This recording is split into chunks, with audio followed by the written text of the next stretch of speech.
This is our supplementary line. This is where we have our ColorKit, which I mentioned before. You can color all of our clear resins. There's a guide to go with you to help you guide in the color that you want, but we have magenta, cyan, yellow, black, and white.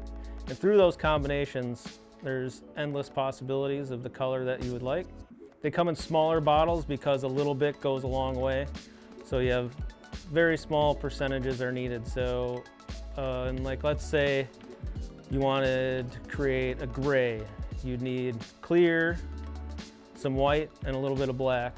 And then you mix those all together. You can either have them in a small little dish and you can mix them up by hand, or you can have a mixer, or you can actually, if you have them in a container, you can just shake it.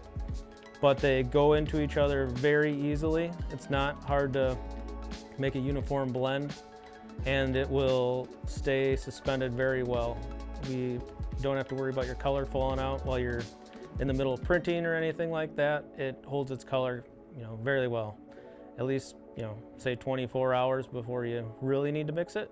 But always recommended before you start a print to mix anything with a color in it. And then to go with that, we have the cleaner. The cleaner is a way to get rid of IPA if needed. So if you need not to use IPA, you can use our cleaner. And after you use the cleaner, you have to wash off the cleaner with water. You can also wash it off with IPA if you'd like.